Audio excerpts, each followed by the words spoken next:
Hey guys, it's QuickyBaby and welcome back to World of Tanks, and today we've got the pleasure of watching Hishnik007 from the Russian server playing in the Tier 10 French heavy tank, the really new AMX M4 54. But just because this tank is really new, it doesn't really seem to be all that popular. You're not seeing too many of them in the game, and I guess that's because that a lot of people are really struggling with the Tier 8 and, God forbid, struggling with the AMX M4, which is an absolute horrible grind at Tier 7, so nobody's really jumping at the opportunity to race their way up the French heavy tank line. Now, if you're wondering what Hishnik's name translates into, it means the Predator, so we're going to be seeing if he's going to be hunting down the enemy team one by one in this game. Well, maybe he will, maybe he won't, no spoilers there.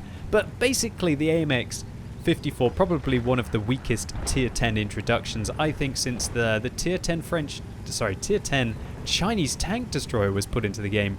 And really, those are some of the most recent additions, right? Nothing like the Swedish Tier 10 tanks. When they went into the game, you saw lots of Kranvangs, tons of Stridsvagn 103Bs.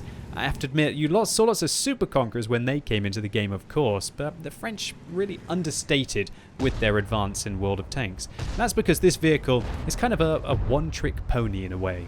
It's a bit faster than something like a T10 E5 or a Super Conqueror with a top speed limit of 40 kilometers an hour and a very decent power-to-weight ratio of 15, and not too bad ground resistances to go with it. But it has the same kind of 120mm main armament that you will be used to on those vehicles as well. This 120mm, at least it can snap its shots, and it's got excellent turret traverse dispersion and fantastic aim time. The base aim time on this 120mm is 1.8 seconds, and it's got pretty good accuracy as well at 0.33. But when I say this vehicle is a one-trick pony, that's because it has really thick frontal armor. Its frontal armor, pretty much unless your enemies are below you, shooting up into your lower plate, is 300mm. Now, of course, the tank does have some weaknesses on top, these cupolas, but they are quite hard to hit if you're using the tank's 8 degrees of gun depression. But I still feel that the reason why this tank just isn't popular is because a lot of people just love the Super Conqueror. Apart from the Super Conqueror's lower plate, which is significantly worse than this tank, I feel that once you get into position, it's pretty much just better than this vehicle. It's got a killer rate of fire, something that this tank doesn't have. The Super Conqueror is packing nearly 7 rounds a minute rate of fire, whereas this tank is firing a lowly 5.5. 1.5 extra rounds a minute. That's a really big deal. And so this 2200 DPM just doesn't really feel like it can cut through its opponents as quickly as you would want to. However, the tank does have another option. You can use a larger caliber gun on this tank, and then the alpha damage bumps up from 400 up to 560, a lot like the gun that's on the Panzer VII, for example. But to be able to gain that extra alpha damage, you lose a lot. You're losing 75 DPM, 14mm a pen on its standard rounds, 35mm on its premium rounds. In fact, the premium penetration on that higher caliber gun is a lowly 280, and that's absolutely awful for trying to go through the fronts of some of the thickest armor in the game. In fact, you wouldn't be able to contest yourself. However, the 315mm of penetration, I believe that the APCR rounds on this tank get, hold on, that's the standard rounds, yeah, 315 on its premium rounds, is at least enough to contest the front of this armor more times out of 10 than not.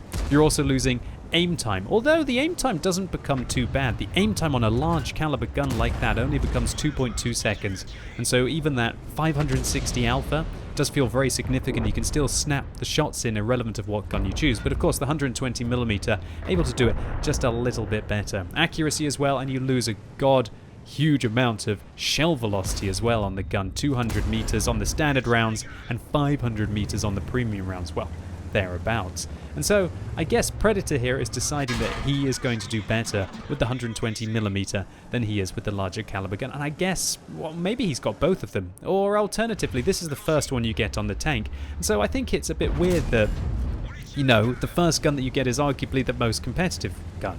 But I think that's good as well. I like it when there are multiple competitive guns on a tank, which allows you to then focus on checking it out as its playstyle. And look what Hishnik has been able to achieve so far. 4,700 damage. This is a fight. It's a fight that he is playing pixel perfect right now as he locks down a Conqueror. Kind of wish it was a Super Conqueror. If it was a Super Conqueror, then it'd be very fitting here, and you can't really tell the difference in them by looking at them all that much these days. And the armor on the vehicle held up very well as well. Apart from he's lost his driver. Let's see where his driver died there. Any penetrations through the lower plate? Well, there you have it.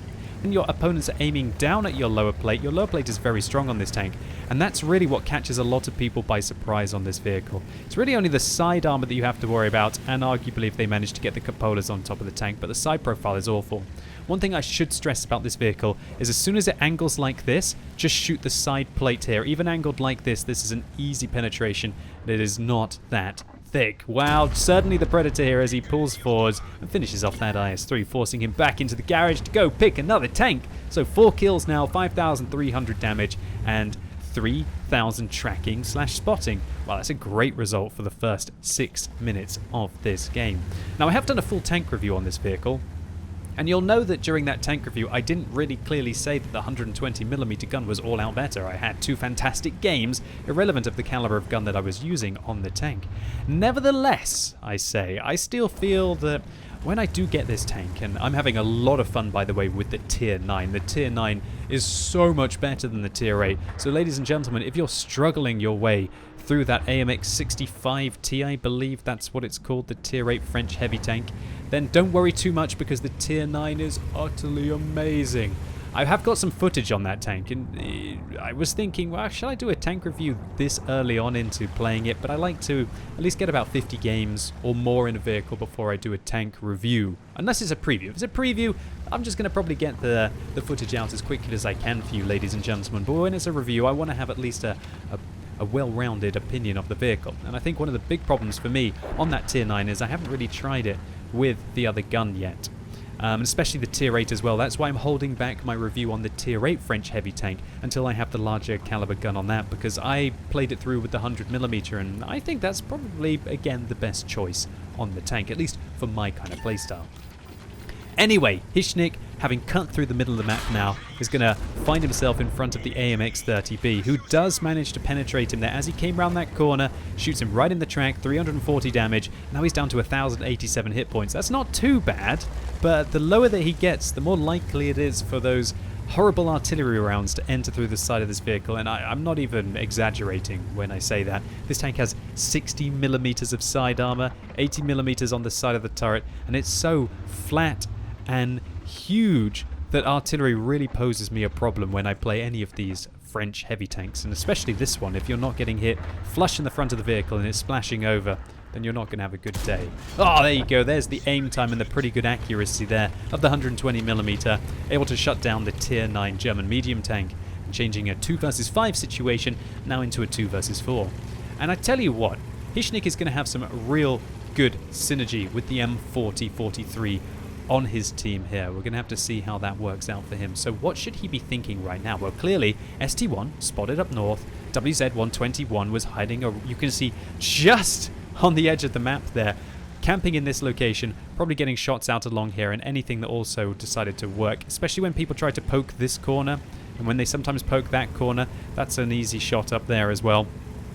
Actually, you know what? I'm not 100% certain whether you can sneak shots in from here directly along there. But of course, when they come around that corner and then trundle down here, that is an easy shot, and you've got a lovely ambush opportunity. But Hishnik has decided that he's going to go after the ST1 first. He pings the map to let his artillery know what is up. And I guess he's trying to get the high ground here. If he gets the high ground, then he should be able to see across for when the ST1 enters the cap circle and he wants to set up an ambush. There, exactly, is what he wants to happen. ST1 spotted on 436 hit points. Should be a 50. Oh, yeah, not a bad roll. And there you go. Great synergy with the artillery. 6 kills in, 1 kill for the artillery. And a 2 versus 5 now becomes a 2 versus 3. And 2 of the enemy tanks are bottom-tiered self-propelled guns, and one of them is a Tier 8 tank destroyer. However, a very dangerous Tier 8 Chinese premium tank destroyer, I hasten to add, and that's because the premium rounds on that tank are packing over 300mm of penetration. Pretty crazy for a Tier 8 premium tank destroyer. Well, I guess not really. When you think about the Scorpion G, I think that's got about 311mm of penetration.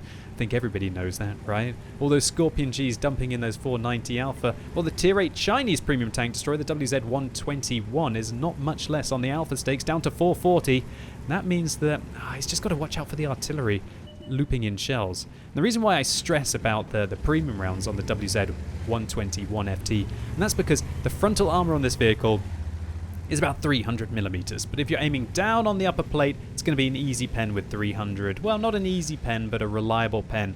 And one thing that sucks about the vehicle is this isn't spaced at all. And so that means that, oh, great job, the artillery counter batteries, the Lorraine 155-50 won as he was trying to slip over the slope to deal with the M40-43. Wow, some really good stuff here. Now 8 kills between these two remaining players. They're going to have to get 10 if they want to take it down. So epic moment there. Probably should have got the free cam on to show the M40-43, but I was too busy trying to show that even the turret armor on this tank, it's great against standard rounds, but you know, as soon as somebody dabs that 2 key and loads some gold, then it is going to struggle. Because it's very flat. It doesn't look flat, it looks like it's a bit angled, but the way that the armor model actually works out is that if you hit directly here or here, you only need about 300 millimeters, well, only 300 millimeters of penetration to have a 50-50 chance of going through the tank, and a lot of vehicles do have 300 millimeters of penetration, tier 8 plus, with their premium rounds. So, Hischlik making his way around the corner. There's the WZ-121. Oh, heat round right through the front of the tank. Where did that one go in? Did it hit the upper plate or did it hit the lower plate? Can't quite see. Oh, it looks like it hit maybe the side profile there. Anyway, Hischnik returns fire, and oh, M40-43 blind fires. Well, doesn't blind fire, but fires from stealth. But there you go! M40-43 on his own team drops the hammer. Oh, disaster there as Hischnik manages to miss the shot. Will the artillery be able to finish him off? Great play by the artillery here to be working with Hischnik, telling him where he's going to be. And now the WZ-120 is certainly under pressure. But Hischnik is now down to 438 hit points. He's quite lucky that he ricocheted that last heat round for 440. Otherwise, it could have been a 50-50 that he was going to die with a good damage roll. Nevertheless, he pursues his way towards the WZ-121, who gets spotted out in the open. Hischnik not quite able to clutch a shot in. Will Hischnik wait for his artillery? Now the Chinese tank destroyer is stunned, but he uses the medkit to avoid the stun. Hischnik doesn't want to get hit in the top of his tank. He knows what's at stake here. Looks like he's going to wait for his artillery, or will he push up over the slope? Remember, this tank has a big old forehead and some cupolas on top. The WZ-121 will be able to get an easy shot in there. Now Hischnik decides to advance, looking for a shot. The Chinese tank destroyer disappears behind the bushes, and the M40-43 is communicating his reload to Hischnik here. Where is it going to be? It's neck and neck stuff. Remember, it's a 50-50 if the WZ does manage to penetrate, but he's caught out in the open. Hischnik jumps up, slams a shell in, reactionary shot there. Good one up into the upper right hand hull armor. And while the frontal armor on the WZ-121 is great against maybe tier 8, especially tier 6 tanks, and also when it's using its gun depression, it's got great upper hull armor, it's not enough when it's angling its tank downwards to avoid death at the Predator's hands. So Hischnik nails an ace tank here, and this was a very big ace tank of 1,637 base experience points. But look at this artillery hero on his team as well. 1,611 base experience points for artillery. That's utterly fantastic. 4,000 damage, bottom tiered vehicle, 3 kills as well, and a huge amount of assistance or stunning damage there. There's no doubt that Hischnik owes Tixonic a big thank you for his role in this game. He definitely wouldn't have got through it without him. But the AMX M4 54 held up under pressure here, a high caliber for 6,509 damage, dealt a steel wall for blocking how much? 3,910 damage. He did fire a lot of premium rounds, but still makes a decent profit, although is that due to this kind of winter shenanigans that's going on? Everybody's making so many credits with the winter atmosphere bonuses. So the AMX M4 MLE 54, do I think it's an absolutely incredible tank? Well, I think its statistics are just a little bit lacking, and I think it suffers from pressure from the Super Conqueror, another fairly recent addition in the game, which is arguably tuned a little bit too high. But nevertheless, irrelevant of the Super Conqueror, if you compare this tank to something like a T10 it's a bit of a novelty really. It's a snapshot monster that has very impressive frontal armor against everything apart from premium rounds, or especially premium rounds from tier 10 tank destroyers. And while getting to the tier 9 French heavy tank might be a bit of a chore, when you finally do get there, it looks like it's fairly easy sailing, at least if you're as good as Hischnik, aka the Predator. So Hischnik, spasiba большое for uploading your replay onto the whatreplays.ru website. I hope you don't mind me sharing this with the English-speaking community. I felt like I had to. I love the replay so much, especially the synergy there with the artillery and the communication. It was just great play. like. And hopefully you ladies and gentlemen enjoyed this video. If you did, please give it a thumbs up, I'd really appreciate it. But if you hated it, give it a thumbs down and let me know in the comments what you think about the AMX M4 54. Have we seen a lot of them in the game? Have they given you any trouble? Or do you look at them as some gigantic tasty French treat that you can penetrate easily from the side? And as always, thank you so much for watching. You've been epic and hopefully I'll see you soon.